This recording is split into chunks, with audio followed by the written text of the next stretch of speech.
10 days alone, happily lost in the bush in the dark days of January. It's a solitude and quiet unlike any other, and it's a feeling that you can get lost in. The short days and persistent cloud cover isolate you. Cold and wind smother you until you can bathe in your hard-earned warmth. The crowds of summer are safely at home, creating the illusion that you're the only person left on Earth. Snow blankets the world in white as though it was freshly made and not yet discovered. And every snowy trail you break has never been broken before, for it was never there. But therein lies the challenge. Recent storms have piled up the snow, and the trail is indeed unbroken. And despite my pre-scout at home, I'm not certain of the way in. Little do I know, the path to my target lake will be far from straightforward.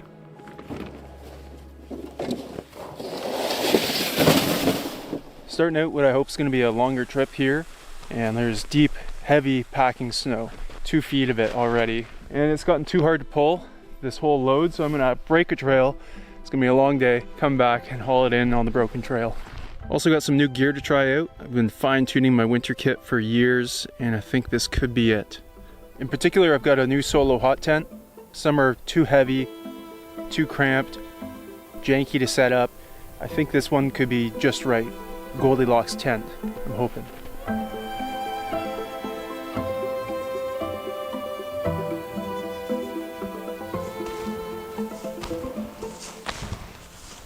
There are actually tons of animal tracks here.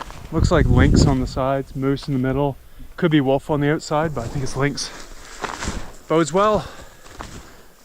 Just did the first kilometer. I'll break it up into kilometer legs. Now I gotta step in the alternating spots where I didn't step, so I have one smooth, continuous surface. It's gonna be a long day. Okay, back to the first load. Doing it in kilometer segments like this will keep me close to my kit too, which is good in case something happens. This approach is going to triple the distance to the target lake from 6 kilometers roughly to 18, so I'll probably have to break it up into 2 days, but it turns this into something manageable. It's brutal to try and break trail and haul at the same time. So I'm basing this route off of a satellite scout, so I don't know exactly how to get in. There's a smaller bush trail here that is more direct if it does go to the lake. On satellite I couldn't tell. And then this way I'm pretty certain will take me to the lake, but it's much less direct. So I'm going to take a look from the air. If I could go down this way, it would probably shave off a third of the distance.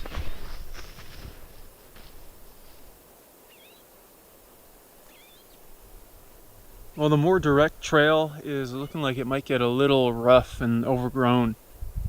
It looks like it probably goes to the lake, but I can't quite tell at the end, and the range on the drone just won't go far enough before I lose signal. So I think I'll have to go with the main trail, and there's even a small lake en route there. I might just haul to this spot, set up here, and then break trail as far as I can before nightfall.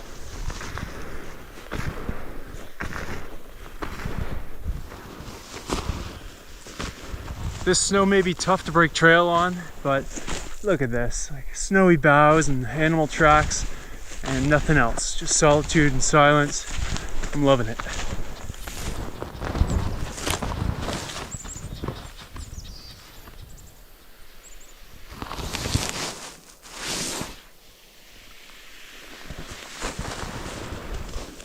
So I'm coming alongside the small lakes now, in between them.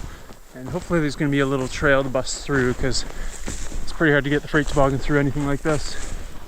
Maybe a trail here to the very small lake. No. Well, I was close to turning around and just camping at the side of the trail. And right on cue, I'm assuming this will take me down to the lake. I can actually see it through the trees. Yes. Fantastic. Well, that's unexpected. Like a trapper's cabin, I assume. Huh. Well, camp somewhere over there, I guess. Windows are all nailed shut. Bears don't get in there. Nice. The shorelines on this little lake are pretty scrubby, so not great for campsite access. think I'll camp back on the just off the trail. There was some really nice woods there. Time to head back for the load and set up camp.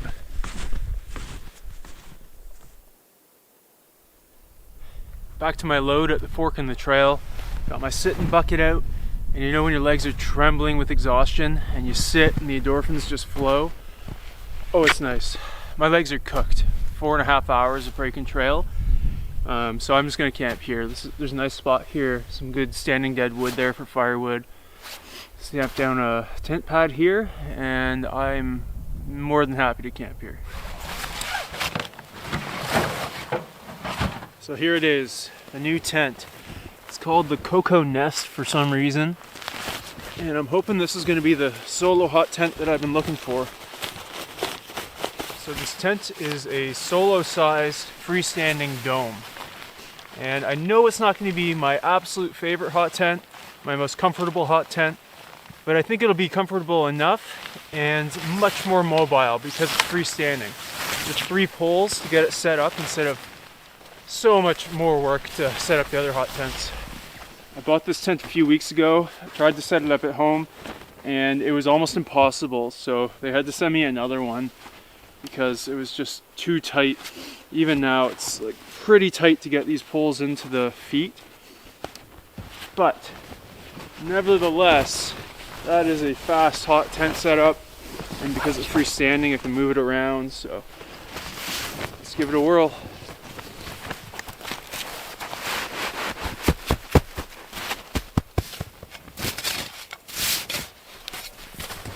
Oh. Well, it's feeling like it might be a little tight, but it's fine. There's the stove here. The high today was around freezing. It's only supposed to be a few degrees below freezing overnight, so nice mild night to test this. Don't need too much work, just enough to cook.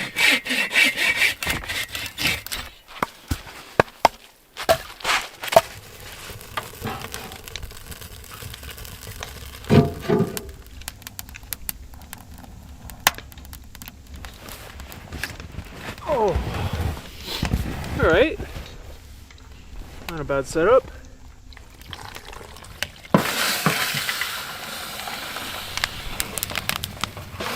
Well, I was feeling lukewarm about the Cocoa Nest once I got the stove in here, but I'm intrigued. Got a little hanging line.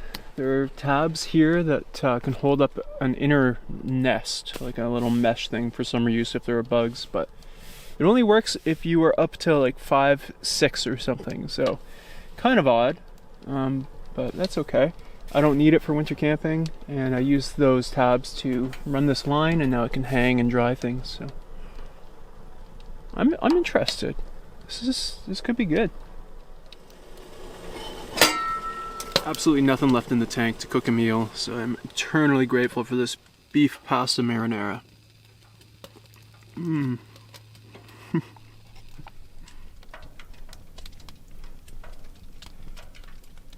Finally settled in here. It's smoking hot now with the door closed. Small shelter for the size of this stove. Anyway, I am getting to sleep. Got lots to do tomorrow. Oh, good start.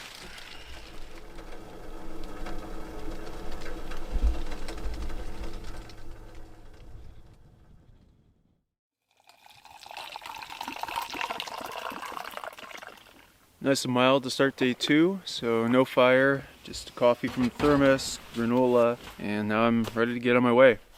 I'm going to break trail the entire way to the lake, make sure I can actually get through, because it'd be horrible to do this 1 kilometer back and forth thing and then realize I couldn't get through. So I'm going to make sure and then have a completely broken trail to haul in on. Alright, here we go.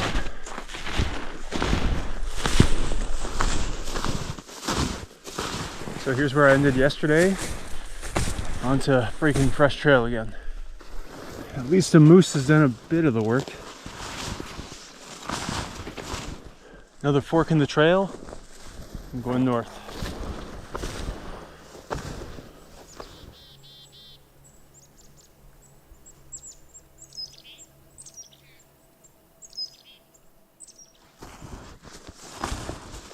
Little chickadees around, otter tracks, and now onto some lynx tracks.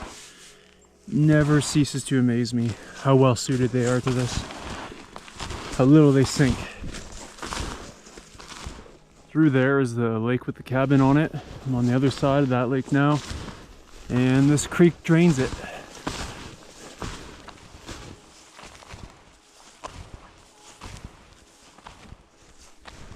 Just came to another fork in the trail, and I'm starting to get a bit concerned here.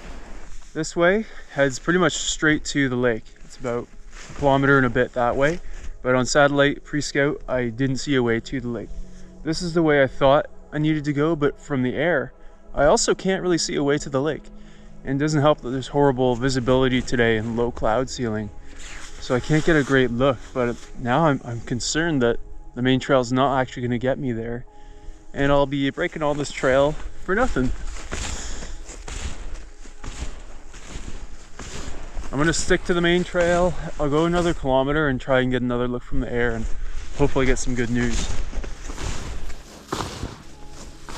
My gut feeling right now is that I've chosen the wrong way to come in here. These are big enough, interesting enough lakes that I would think someone would have snowmobiled in by now. And the fact that there's nothing just makes me feel like there is a different way in.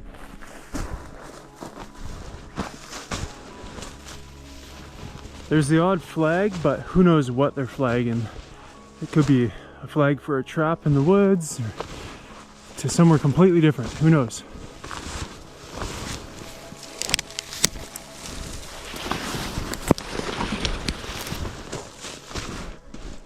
Well, I'm officially cooked. There's a pond here. It drains to the lake I'm trying to get to, and there's open water here, skimming of ice and mud underneath that. No chance of getting the freight toboggan through here. So, all of this may have been for nothing. Oh, okay, well, I'll have to figure something out. The upside is that my gut was increasingly telling me that this was not the best way in, and now maybe something better is going to work out. Might be a blessing in disguise.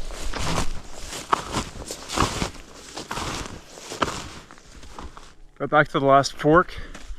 Camp's back this way, and here's the other fork that heads north. If by some chance it works out, this would actually be the best case scenario, faster to get to the lake, but I don't think it's going to. But having come this far, it's worth the extra mile of trail breaking to find out.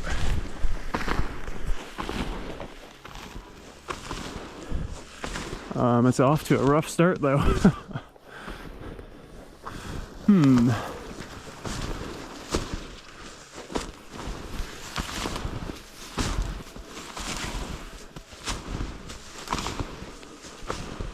Okay, so not an option after all. At least I found that one out quickly. Goes to show you how scouting from a drone just doesn't work sometimes. You really need to put your feet on the ground. Back to camp now and figure something else out. So here's what I've established so far. It's wet there, couldn't cross. Maybe saw a trail to this little lake from the air. Anyway, I'm coming back here, back around this lake in the cabin, and I'm camped here at that fork. My last potential course is, I sketched it out here, it's 2.5 kilometers to the lake this way. And from the air, it didn't look possible, but that's my last option. Finally back to camp and taking a little rest. So glad I didn't haul in everything much further down this trail. My only option now is this other fork. Again, it didn't look great from the air yesterday. I couldn't see anything that led right to the lake. I just flew again and still can't really see far enough to tell. But considering it's my last option now, I'm gonna scout it on foot, at least a little ways down, and see if I can get any answers. If this one doesn't work out, then I'm out of luck.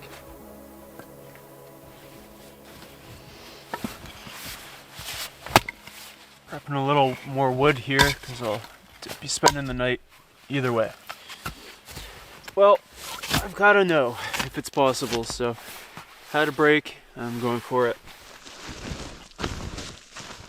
Came across a snowshoe hare track here, which there are tons of, as usual. This one has a little blood in it.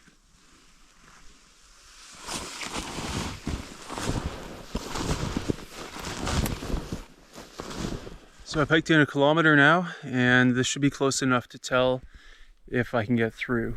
One last chance.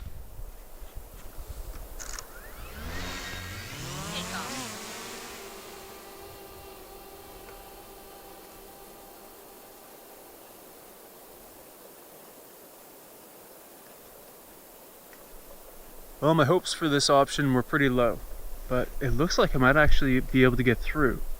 Again, it could be one of those times where I really have to scout it out on foot to know, but that's what I'll do. I'm gonna go a little further. My lower body is begging to stop, but I'd really like to know if this is gonna work or not before I go to bed. With these mild temperatures, the snow is kind of like it's like walking through a milkshake. A moose did a pretty good job of breaking the trail here and lost a whisker. Had a little accident there. I'm sensing that these are very fresh because even these little drags of the hoof are really well defined. And more links. This is good fun.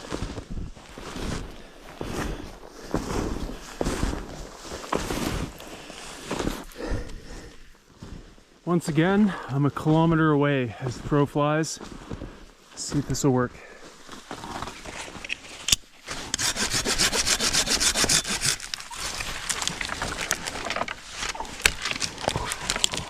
From the air, I thought I saw a big white pine.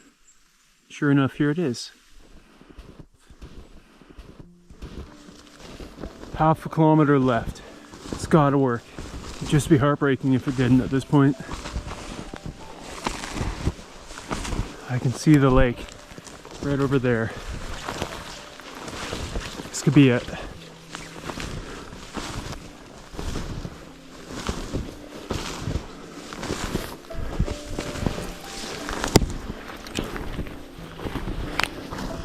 Yes. Yes. Tin boats mark the spot. Oh.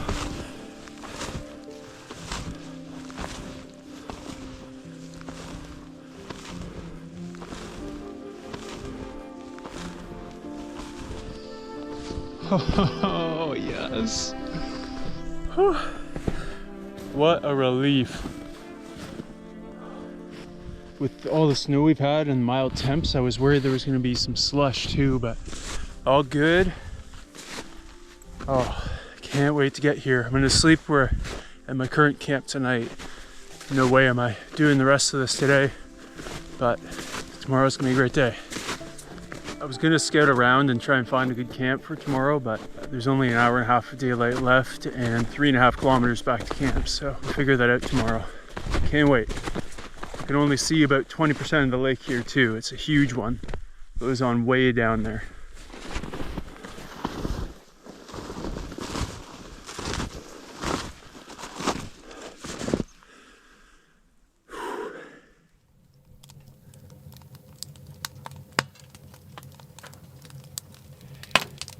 Back to camp, and the last 2 miles coming back were a struggle. I think I overdid it a bit. I feel like I could throw up. 20 kilometers of breaking trail yesterday afternoon and today. That's, for me, that's a lot. So there's only one known cure for such an ailment.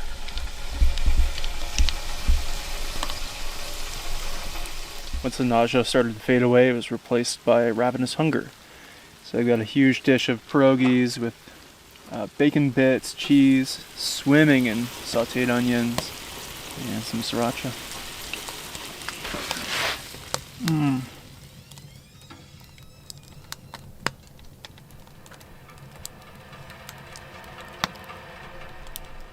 Just about done everything for the day. Getting water boiled up for tomorrow, and then hitting the sack. It's gonna be another solid day tomorrow, but the rewards are right around the corner. Almost there.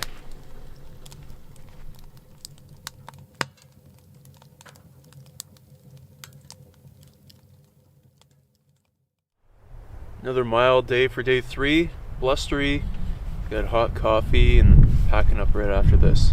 Can't wait to get on my way.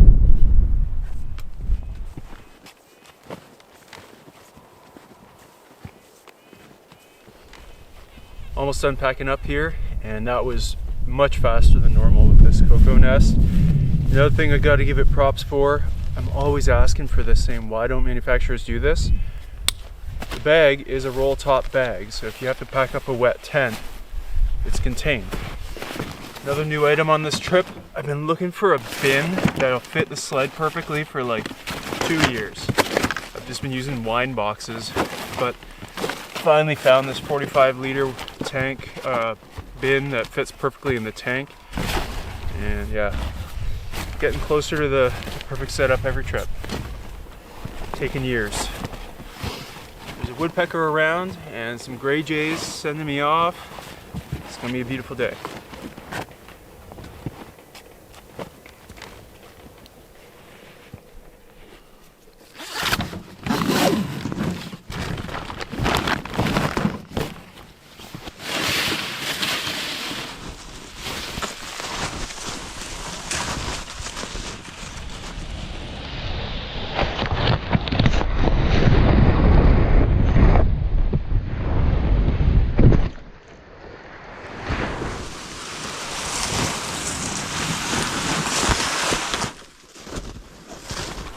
Been a slow 2.5 hours to get in here.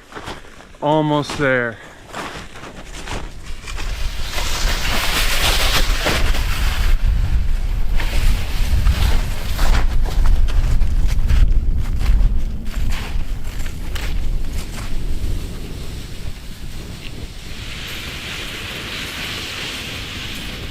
Two and a half days, 24 kilometers of breaking trail and hauling, shin splints, blisters on my heels, overworking myself to the point of nausea, and here's the reward.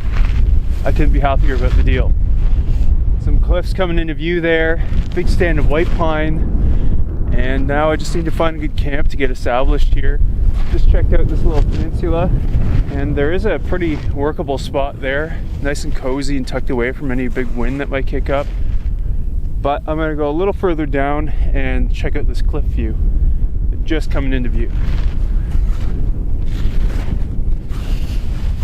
There's a stiff breeze out here today, but it's mild, and mercifully the snow is not deep here, so it's finally some easy travel. Carried on a little further, but I'm not seeing anything too promising for camping, so I'm gonna head back and take that spot. It was pretty sweet, so I'm happy with that. Got plenty of time to check out the cliffs and everything else around here. This is gonna be it. Really cozy and tucked away, and great sun exposure. Not a lot of it this time of year, January, so nice to take what you can get. Yeah, I'm thrilled with the spot actually. Just need to clear it up a bit. There's lots of standing dead trees, but great firewood. Just gonna clean this area out and then I'll move in. So I'll be setting up right over there. And there's a big dead tree here.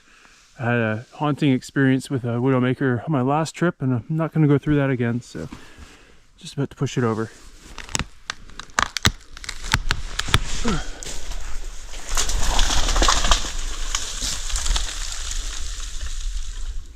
With a tree this size, you got to get out of the way when it's coming down, because you never know quite where it's going to go.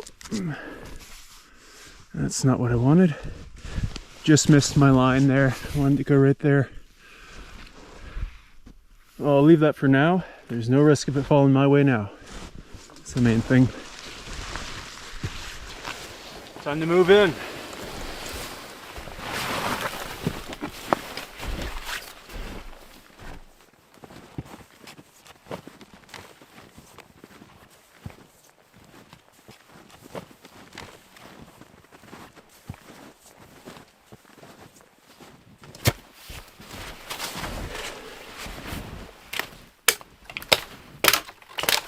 Gonna get by with some smaller firewood tonight, shore it up tomorrow, but I'm out of gas. I just need to eat.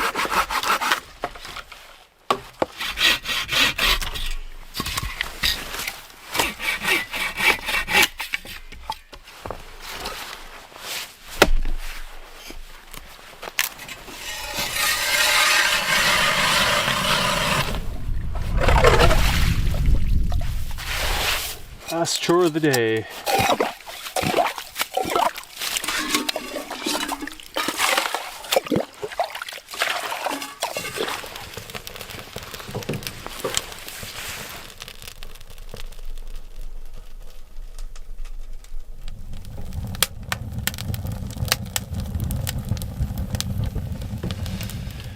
This is the moment. The last 3 days, it's all led up to this. Finally here, in a comfortable position. I saved one sip of water while I wait for some to purify and boil. Oh man. What a great feeling.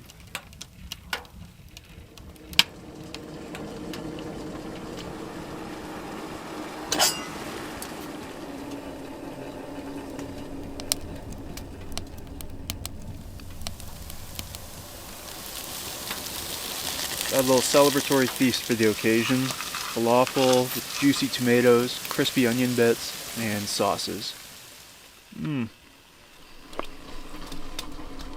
I'm certainly not an ultralight packer, but once I get in, I live comfortably, and that allows for longer stays. Hopefully I'll be here for a good little while. I can't wait to explore this lake and beyond, hopefully.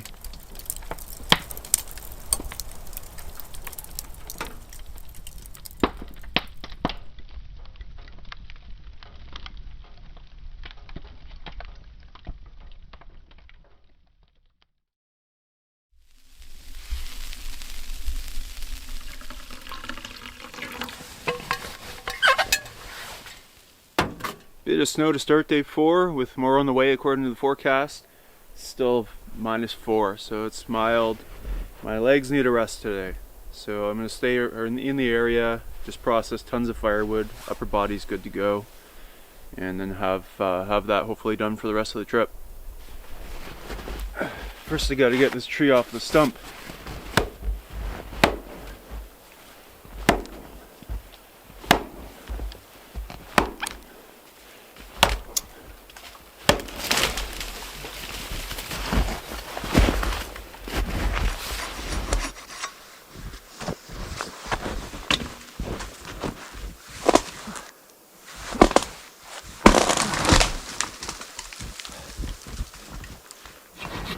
Come on. There. Okay. I'm gonna get a fire going with what I've got so far. Took this little tree too. Plenty of standing dead around here. I need some grub.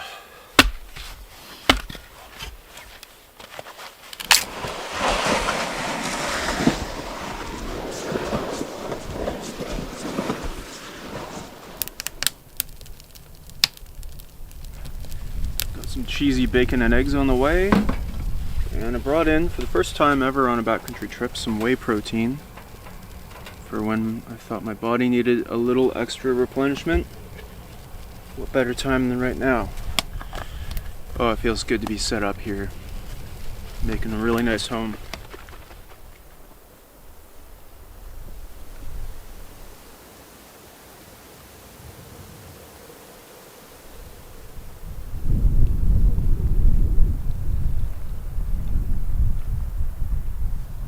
Getting back to it, having this get hung up made things more difficult, but anyway, getting there and pretty much down.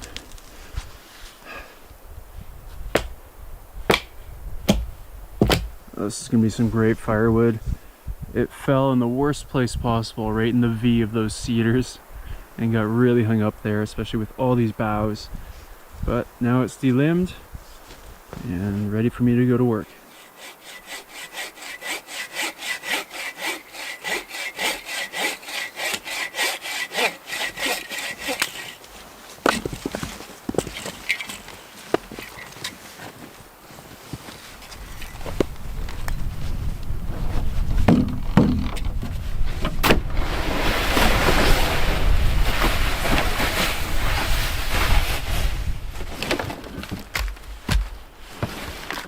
Just about to haul over the last load. One log I'll leave for later. Time for a little camp tour. Really happy with this camp. It looks extra beautiful right now with all this fresh snow.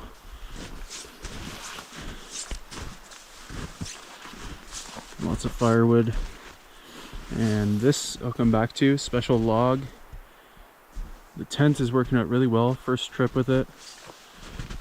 The bin, not so aesthetically pleasing, but it is useful. And then I ended up coming in through this little back door, let's call it. Freight toboggan, auger. And there's a nice little tucked away bay here. Perfect for going out and not getting blasted by the wind. Some summer cattails. And that's my water hole over there.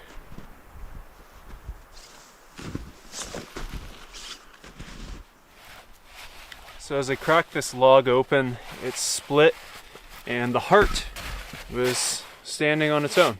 I don't think I've ever had that happen before. It's pretty cool. Center of the tree. You put it together like a puzzle. All the little knots and whatnot fit into the respective holes. Pretty cool. On the entrance here, we got it dug out a little so I have a bit more headroom to step in. The tent is a little cramped for if you're over 6 feet, I would say. But it works with that. And then a little dugout section here that's intended to be a cold sink. I don't know what effect that'll have, but if it allows the cold air to get out and makes it a degree or two warmer in there, then why not? And then there's some sticks around the entrance for traction so I don't slip and fall into the stove. She's complete.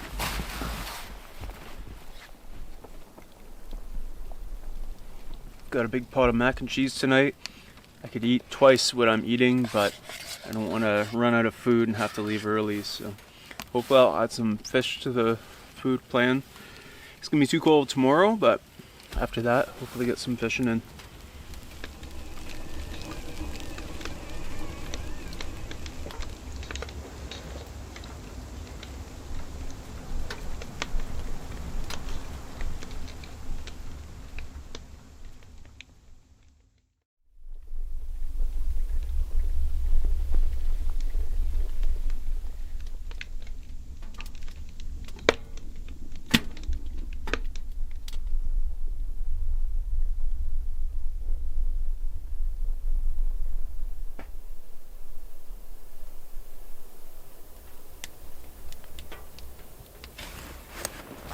Day 5, and I thought I was just about to see the sun, and it clouded over. I've not really seen the sun at all on this trip.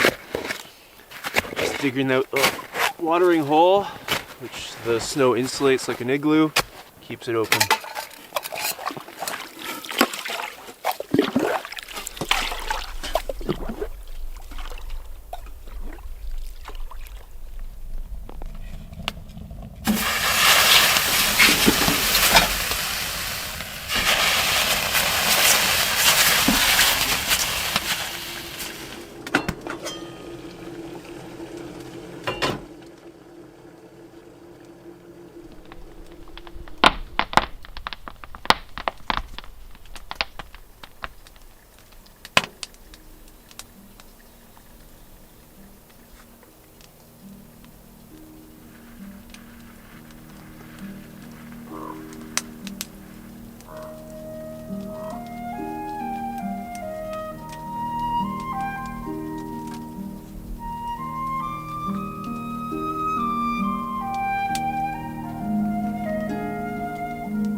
After 4 pretty dark days, it's a treat to see the sun again, lighting up this incredible landscape. It looks stunning with the fresh snow. I can see the lake to the east, which I'm very interested in checking out, but even more so, I'm interested in checking out the lake to the northeast, which I can't quite make out from this distance. But on the other hand, I still have this entire lake to check out, and I haven't done that at all, so tons to do.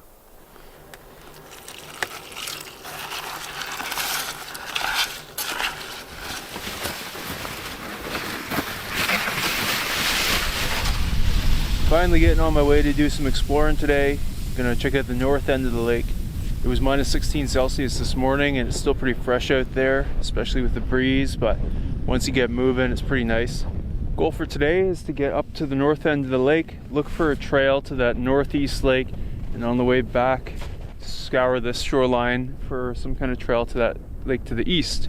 I didn't see anything in my satellite pre-scout as far as trails go, but hopefully something will turn up because there's no way through that bush if there's not. So anyway, doesn't matter. Today I've got all of this as my playground.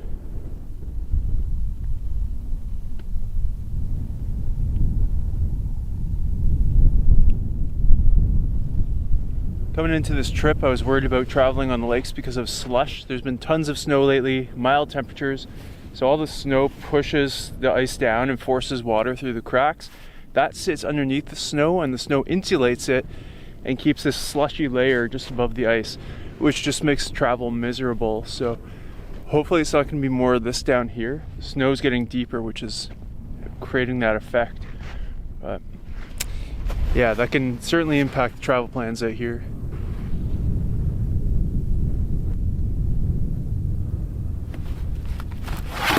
I was hoping to avoid the snowshoes because they trigger the shin splints, but lesser of two evils now if it keeps me out of the slush.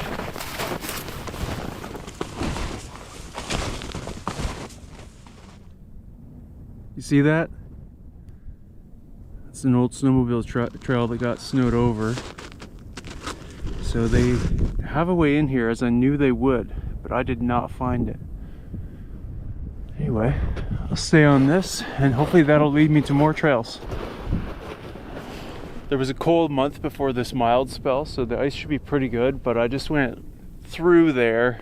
It's probably just a thick layer of water on top, but still sketches you out, because I have had, my buddy Paul went through one time out of nowhere, and you just, after that, you just know it can happen anytime.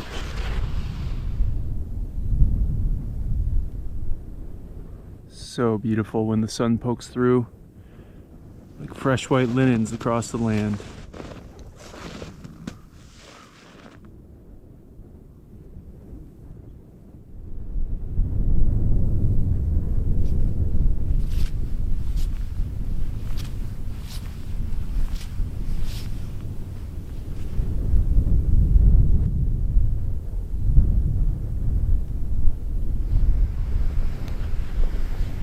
With the snowshoes on, I knew I wasn't going to get very far because the shin splints were acting up immediately, but thankfully it's dried up again.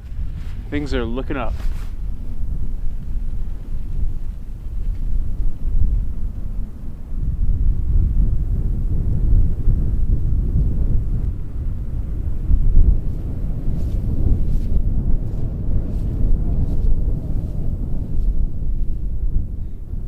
Getting toward the north end of the lake now. That's the tip of it up there. These high ridges got blasted with snow. There's the odd white pine on those ridges too. This lake's been worth the price of admission. And the snowmobile tracks are getting very faint. They almost got blown over, but it looks like they're curling this way, which would take me to that northeast lake that I want to get to. So fingers crossed. I can't see anything definite ahead, but there could be a little opening there in the bush. That's looking good. Success! A packed trail. It's gonna feel like I'm floating on that. Only problem is I'm 5 kilometers into the day, which means minimum 10 round trip. But I've come this far, I've got to go a kilometer or two further at least and check it out a little bit.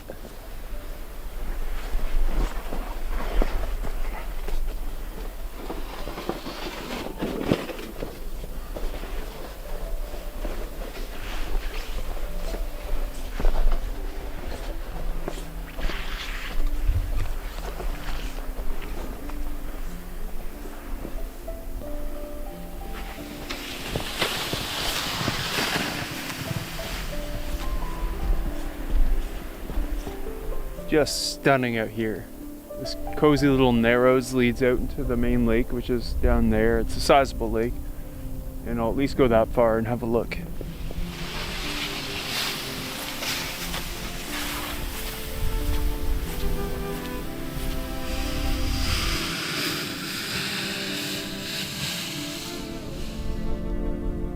This is just a gorgeous area.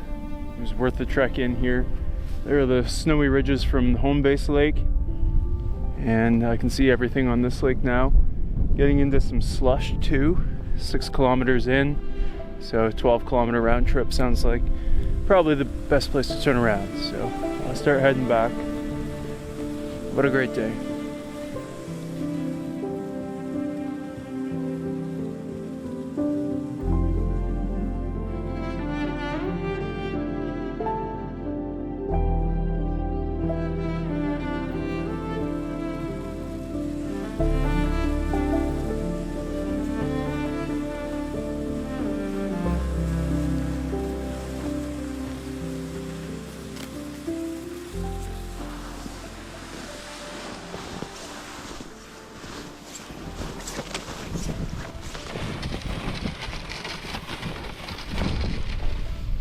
About a mile out from camp now, and following the east shore of the lake on that broken snowmobile trail again.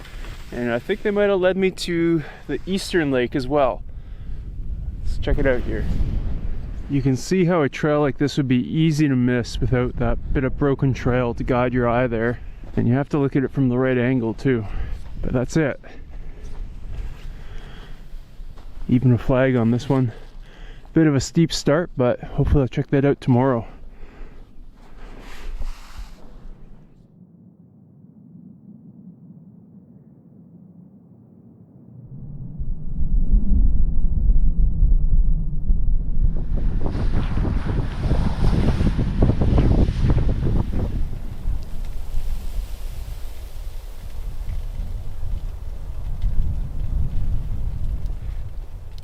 After 5 days with this shelter, I'm feeling good about it. This is an awesome camp, and what I really look for in a shelter is something that gives me a good system for drying my clothes, an efficient layout for living in, somewhere to sit on my bucket, dry things around the fire, all the tanks and bags from the freight toboggan, they go around my sleeping area. I store all my stuff in them, and it's all within arm's reach. And this system is working well here. I'm happy. And while this one doesn't have a vinyl window like my favorite hot tent, you can kind of make one if you don't mind letting all the heat out. I realize I talk about hanging stuff a lot. It means a lot to me out here to have warm, dry clothes. Trying out something new on this trip. It's a smoothie mix by Happy Yak. They make a really good pad thai freeze dried. Yeah, it's pretty good. Now, this is a sophisticated maneuver. There. Turn the pipe a little bit to not be into the wind. I should have done that before, but the wind's picking up now. Winding down day 5 with a walk in the woods. It's a fun read. It's an unlikely duo hiking the AT. And at one point in Georgia, they get blasted by a big snowstorm. And he writes something fitting for this scenario. Even in sheltered areas, under an umbrella of conifers, the snow was nearly knee-deep and tedious to churn through. But everywhere it was stunning. Every tree wore a thick cloak of white, every stump and boulder a jaunty snowy cap. And there was that perfect, immense stillness that you get nowhere else but in a big wood after a heavy snowfall.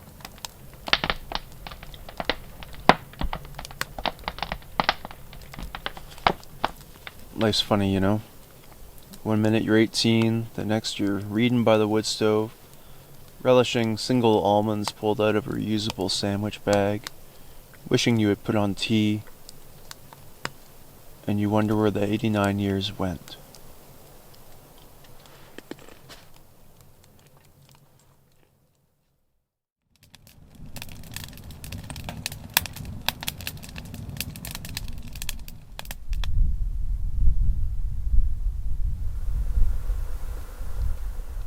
It's day 6, and up until yesterday I was thinking that today might be my last full day.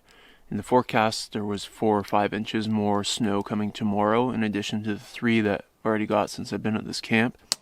And the real problem with winter camping is in remote locations anyway, is getting in and out with the car through remote bush roads that may or may not be plowed. And if there was going to be 4 or 5 inches of snow tomorrow, I'd probably have to get out of here to avoid risk getting pinned in by snow. I'm 30 kilometers down a bush road, so thankfully that forecast is now reduced to like 1.5 inches of snow tomorrow, so all good. I can stick around, and it's supposed to be sunny and mild this afternoon, so perfect day for fishing. I've got a real hankering for fish fries, so hopefully I can make that work out. Well, it's been a nice slow morning around camp. After 5 busy days, took the morning off, had some hot drinks, rehydrated some chili, and waited for the sun to come out, which it has not done yet, but hopefully soon. It's mild enough to stand out there ice fishing. The trip has a new flavor now that I don't have to rush out tomorrow. I can detach from the clock, and that's where the real peace comes in for me. I can just be present. If I can get a fish for dinner, all the better.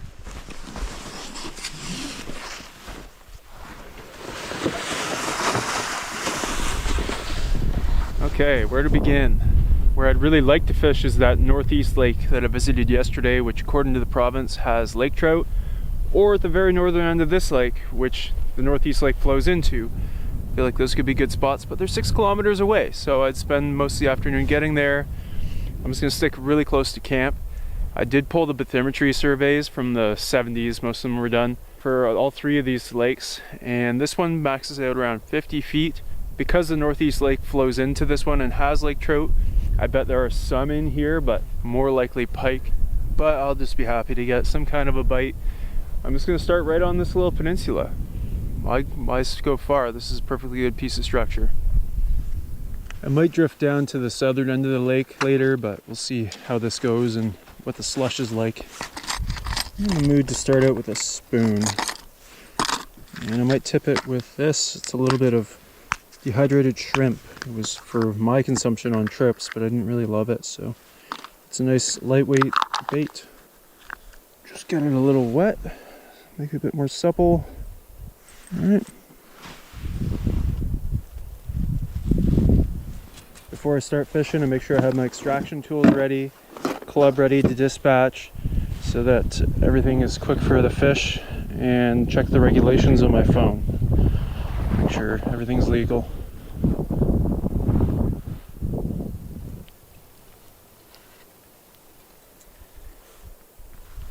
No action here after 10 minutes, so I'll move on. I'm going to try and get out to the deeper spots for lake trout, but it is usually slushy in the middle. I'll give it a shot. Here comes the slush. I'll give it a quick try out here. Here's a look at it. That's just slush. Top 8 inches. At least when there's snow, I can kick that into the slush, stamp it down, and eventually I get a solid icy platform. Okay, no more playing around. Time for the white tube jig. That's camp just over there.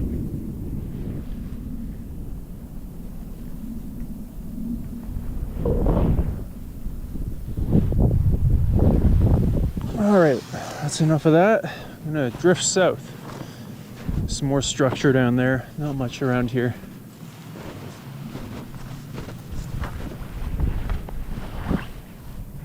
Gonna give this a shot here. It's a little point and some islands down there.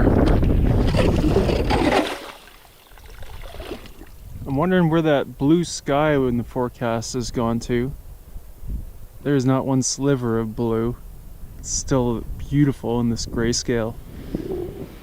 Moving on, and spotted a little bay here. Change it up, see if I can find some weeds, which do stay alive in the winter, some of them.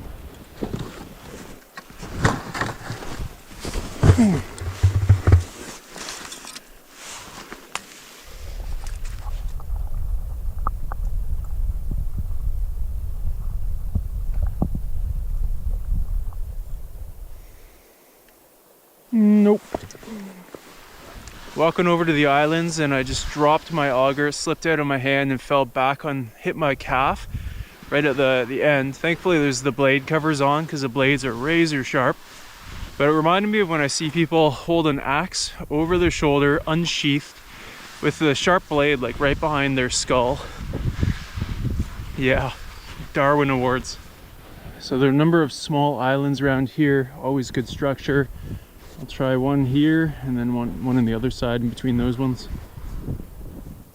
A bite would sure be nice, but I'd trade it all for some blue sky just to feel the warmth of the sun. It's been such a dark trip, and the sunshine that was forecast for the entire afternoon has not materialized at all.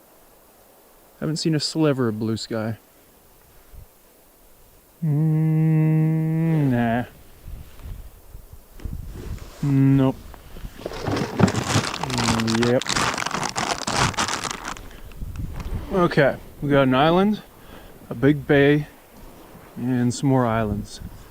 There should be some pike in here. There's got to be. Too shallow. Okay, this is gonna be my last hole. It's probably my highest chance of success. The lake's outflow is right there, and there's another inflow there. Actually leads to the pond that flooded out the trail and blocked me, as well as the cabin lake, the little shack. They both drain out this way, and I'm gonna try right here. Oh, try a little deeper. A patch of blue. It's a good omen. Not far enough. Oh, just ugly slush out here. Okay, clear. Got about an hour of daylight left. I'm gonna call it at this hole soon and then fish the other holes on the way back briefly. Nope. Nope. Nope. Nope. Nope. Nope. Well, that's it. I'm heading back to camp here. There are no fish left in this lake. It's a real shame to see. It's been fished out by these hordes of people. Greedy, greedy people.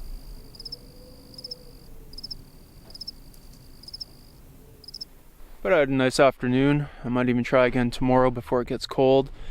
My goal, however, is not to catch a fish on this trip, but to catch one ray of sunlight on my skin. I miss it.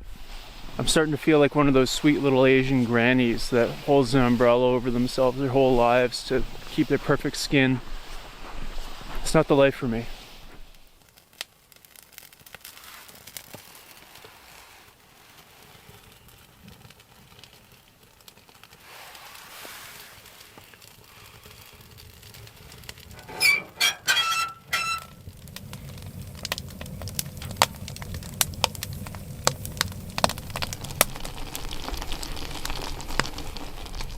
No fish equals broccoli noodles tonight, but no complaints, they're good.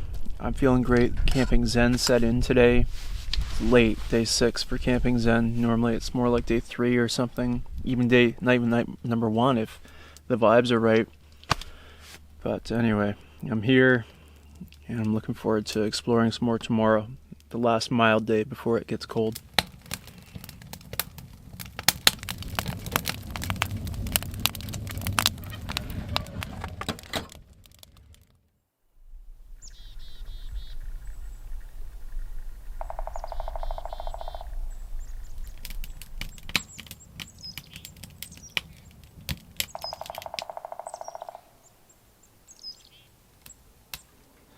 Day 7 is mild again, and a little too warm today. It's supposed to hit 1 degree above freezing, which is not ideal because there's precipitation in the forecast, and now it looks like it could be freezing rain. So I want to fish again today before it gets cold. I can either go to the East Lake, haul everything over there, further away, chase the delusion that the fishing's better on a different lake, and potentially get caught in freezing rain way away from camp, or I could head up toward the 50-foot basin and see if I can find some lake trout on this lake and have camp to run back to if it gets really nasty. So I really want to fish that East Lake, but when I think about it that way, it's a pretty easy decision. Odds of precipitation just go up as the day goes on, so gonna get out there right away.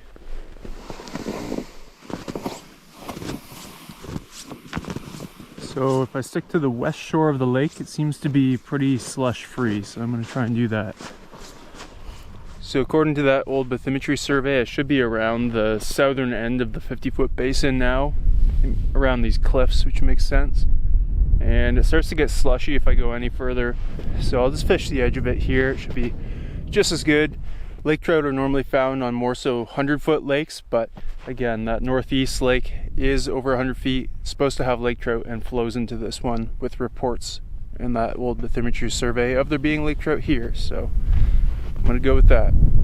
If today went perfectly, I'd get 2 lake trout, one for tonight and then one that I can freeze because it's a massive freezer out here for later in the trip.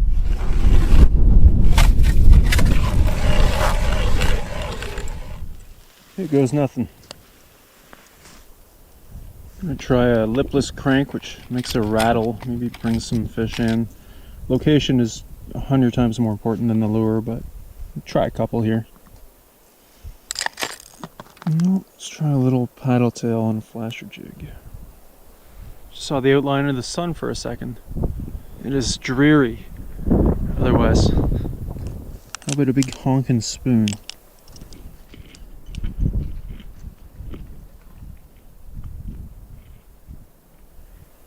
Been here for about 45 minutes, so I gotta move on.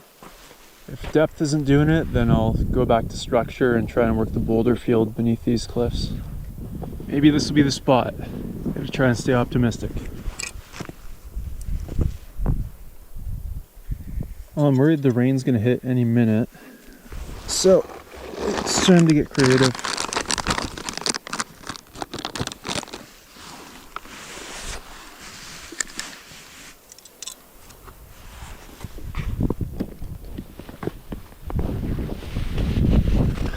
Perfect packing snow today. Ball. Strike. Strike. Ball.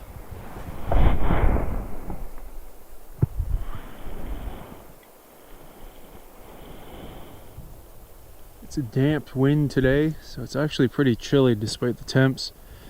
Nothing doing here, so I'm gonna start drifting back toward camp and try some spots on the way.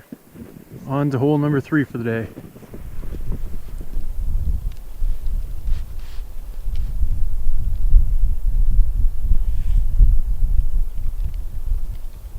There's been a light mist on the air for a little while, but it's turned to snow. Let's hope it stays that way. Looks like it's coming in pretty thick down there actually.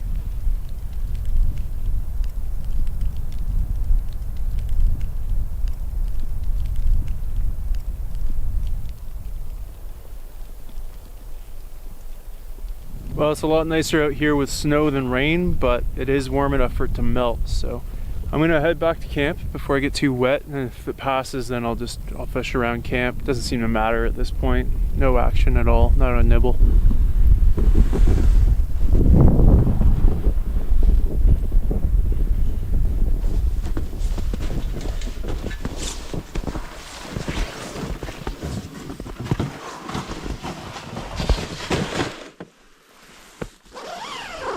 Time for a coffee.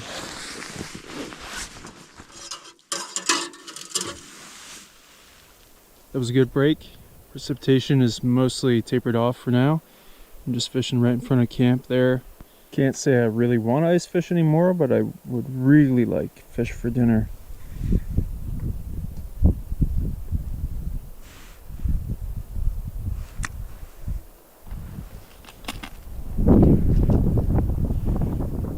Pretty sure I just had a bite.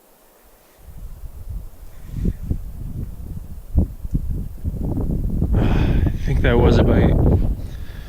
Looks like there might be some weather coming in again.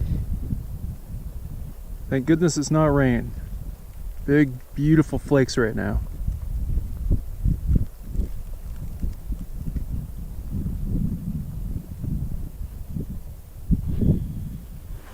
No further action. There's another blast coming in. I can see it. And I'm gonna warm up for a little. This damp wind has me chilled.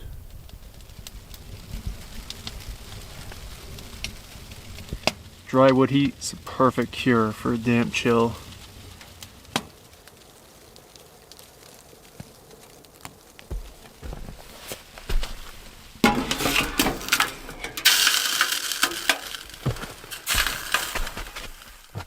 Okay, that blast of snow passed. Got about 30 minutes of daylight left.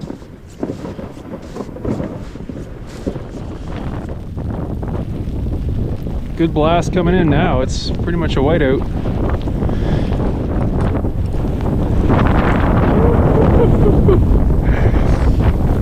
Nasty. Can't even keep my eyes open to look into it. Just getting sandblasted.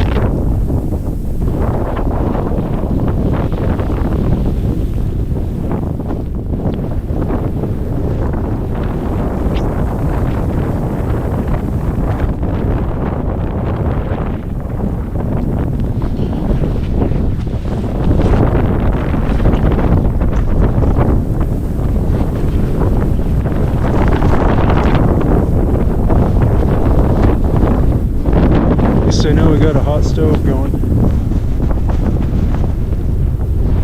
Well, I've decided that I'm content with pasta for dinner. It's ugly out here.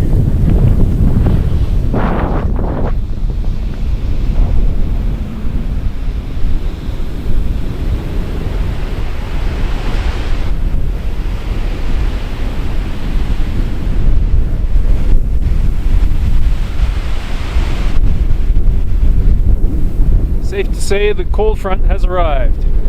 I'm looking forward to it. It's been such a mild trip. So unseasonable for January. And when it's cold, everything is just dry and clean. It's nice.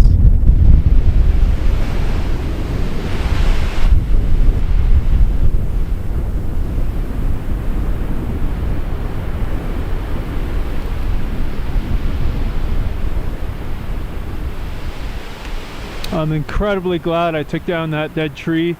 It was right back in there, and the wind is blowing this way, so it would have been a little dicey. It's been excellent firewood too.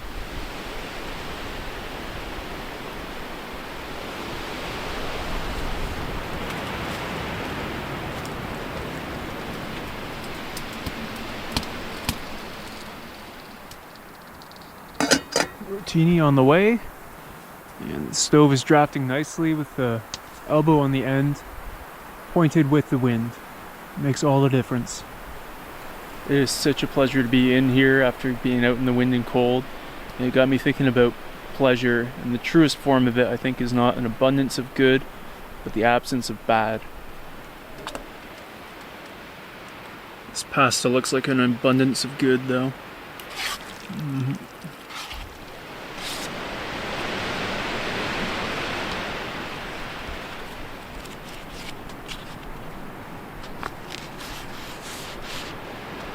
Pretty wild out there tonight, but this campsite location has worked out amazingly. There's a line of trees protecting anywhere, and especially from the current wind direction. And what is getting through, the tent is handling extremely well.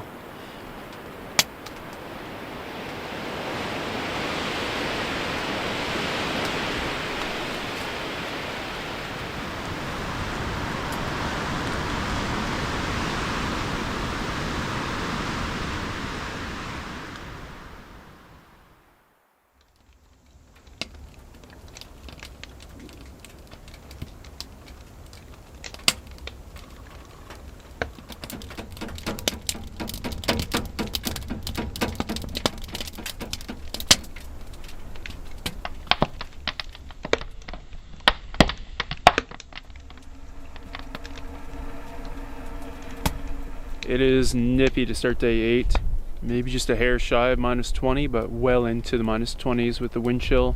Got the stove rocking immediately, and it's close to 10 a.m. now, and I've been waiting for the sun.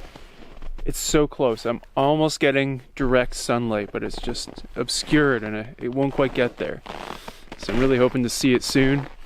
I'm gonna start out with some firewood processing. There's still a bit of that log left, and warm up that way.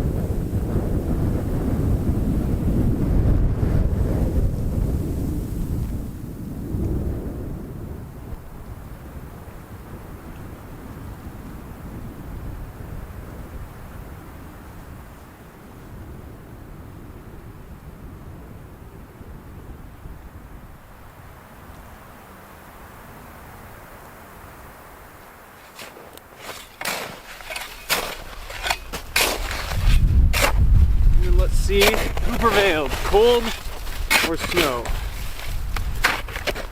The snow, still open.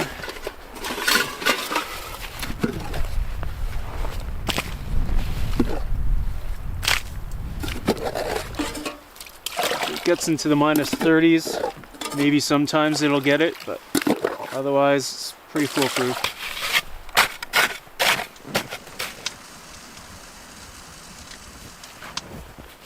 My friends, the prophecy was true. There is blue above the clouds. Sunshine just about to come out from behind a wispy cloud. Oh, it feels amazing. It's been such a dark trip so far. I'm gonna get on my way. It's the high today is -15, but with the sun out, it's bearable. Getting across the lake where the wind is whipping is gonna be nasty, but that won't take too long.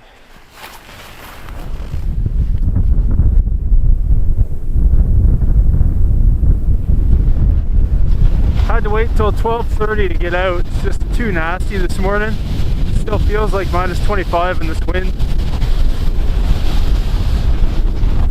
On the bright side, the trail is crisp and crunchy now. No milkshake.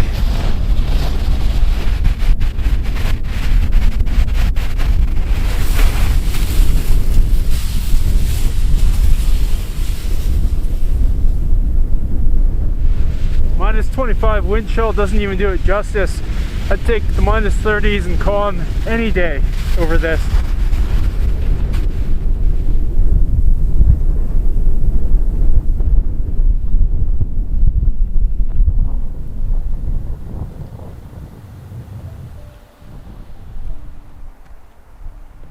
Just got across the lake. Feels great to be out of the wind, and there's a great view of the ridge here, plastered in snow. And now it's onto this trail. Hopefully it goes to that east lake. I think it must.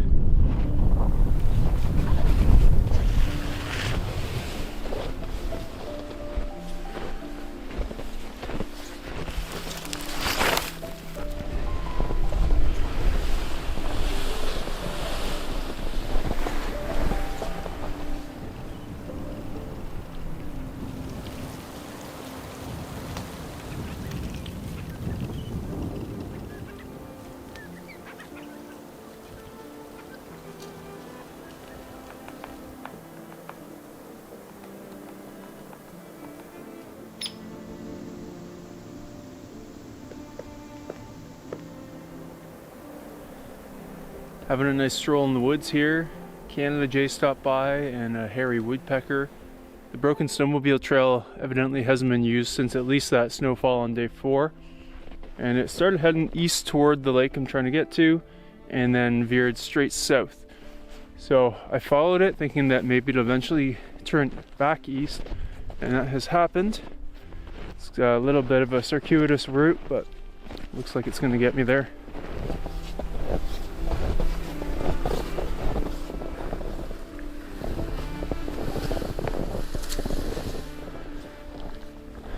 Yes, sir. This is a pretty sizable lake. I could easily walk 10 kilometers if I go around the perimeter. Definitely want to look at those cliffs. Nice little mountain in the background too.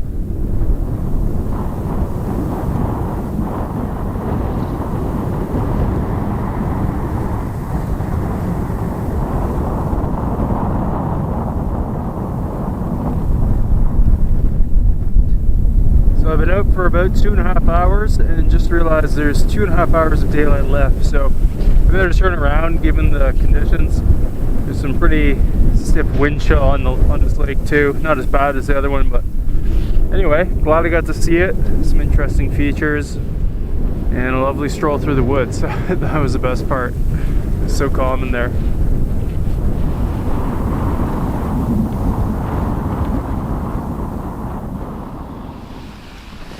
This is more like it. So much more pleasant in here.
Oh, that was nice.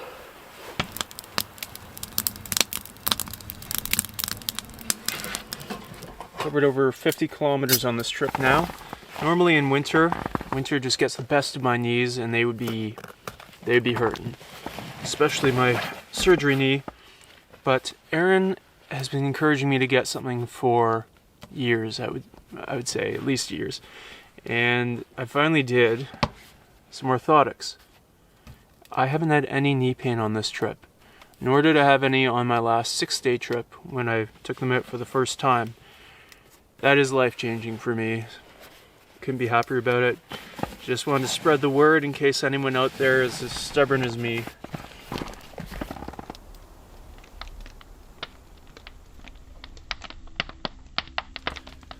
Back to my book.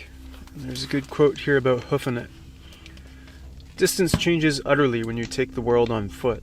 A mile becomes a long way, 2 miles literally considerable, 10 miles whopping, 50 miles at the very limits of conception. The world, you realize, is enormous in a way that only you and a small community of fellow hikers know.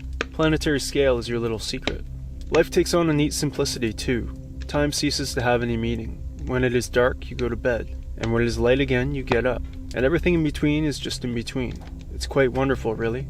You have no engagements, commitments, obligations, or duties, no special ambitions, and only the smallest, least complicated of wants.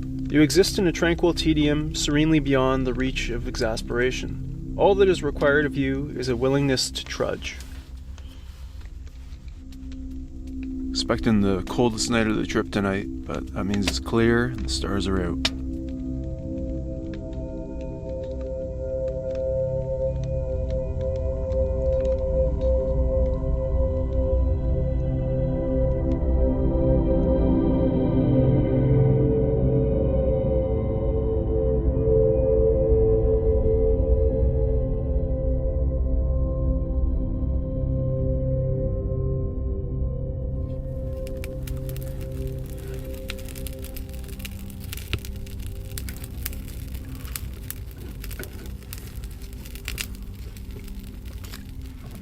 Oh my goodness.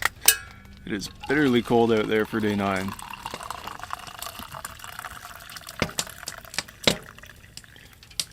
Significantly colder than expected too. Originally in the trip it was like minus 24, and then it was saying even a little warmer than that, closer to minus 20. It's close to minus 30. Oh.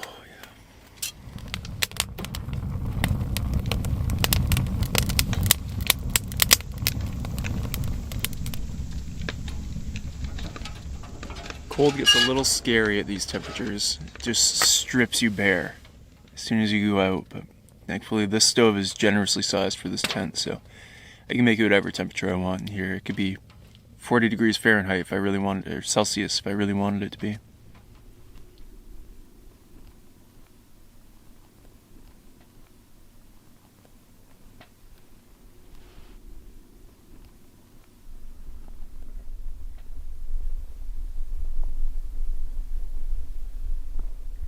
Brilliant sunrise this morning.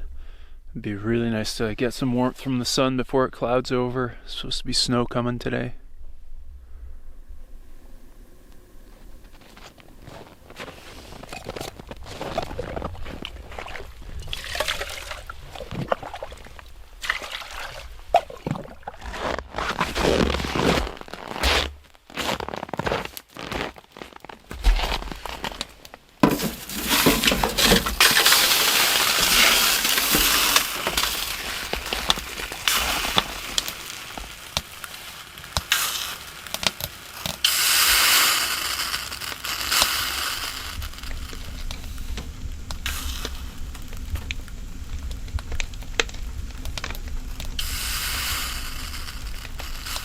Temperature's starting to creep up outside.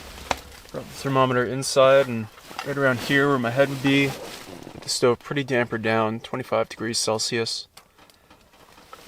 So it's very comfortable, if not a little too warm. This sleeping bag is rated to negative 35. I'd say it's warm to minus 20 Celsius, and then every degree after that it gets a little on the cool side. But your face has to be exposed to breathe, so that's the main problem when you get to temperatures like last night. Just around here gets cold. And if you try and cover it, you'll just get horrible like melting frost touching your face all night, so there's just no good way around it. And on the SATCOM, I just checked the weather for the middle of Australia. Just right smack dab in the middle. And it is quite horrific. High today of 39, tomorrow 39, 41, 43, 39. Of course, that's not representative for the majority of Australia, but wow. I would honestly take this weather.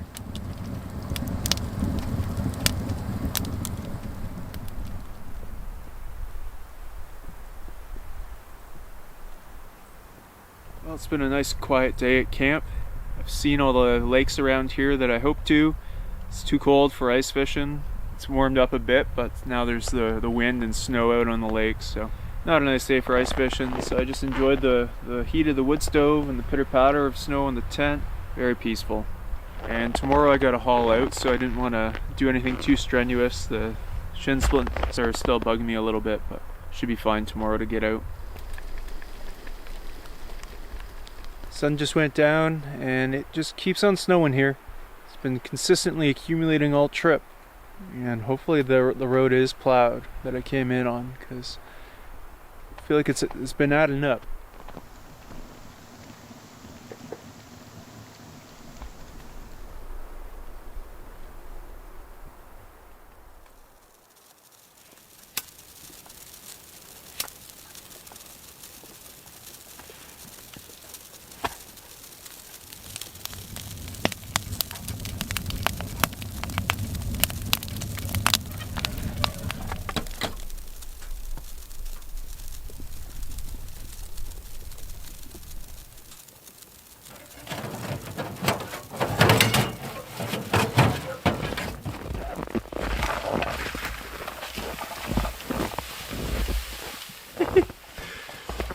Snow just keeps coming. No end in sight.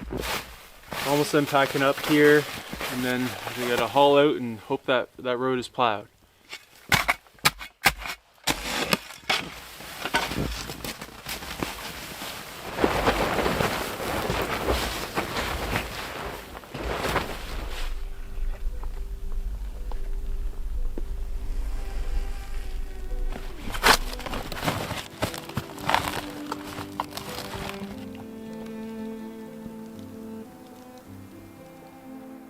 What a scene to haul out in. There's a tragically hip lyric that I love. It goes, "I've got a job, I explore. I follow every little whiff. I want my life to smell like this." And I think of that, I term it the scent of adventure. And that scent is always on the air in country like this, and you can never go too wrong by following it.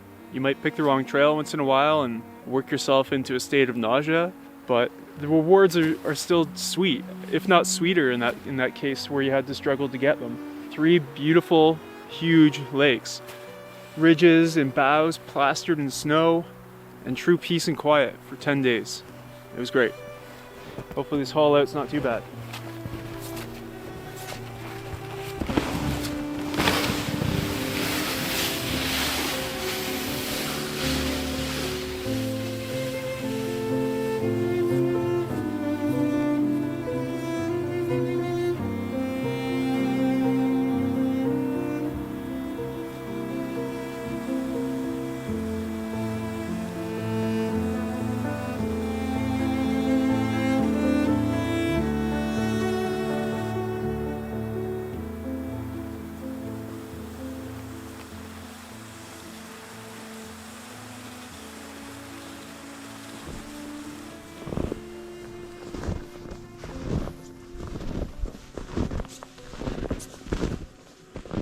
Going well out here. Broken trail helps immensely, and I had to have a closer look at this enormous white pine.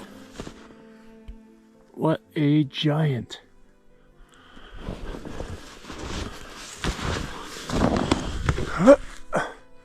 Yeah, I'm not even close to getting my arms around it. Wow.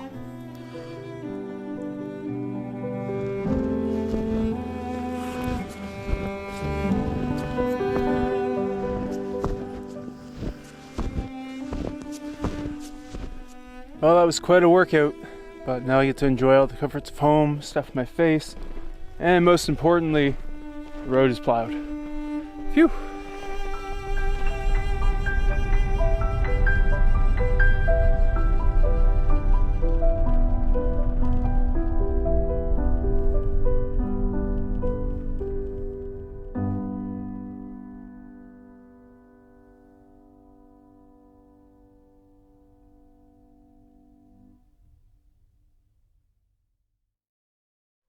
So this was my first trip with this tent. Overall, very happy with it.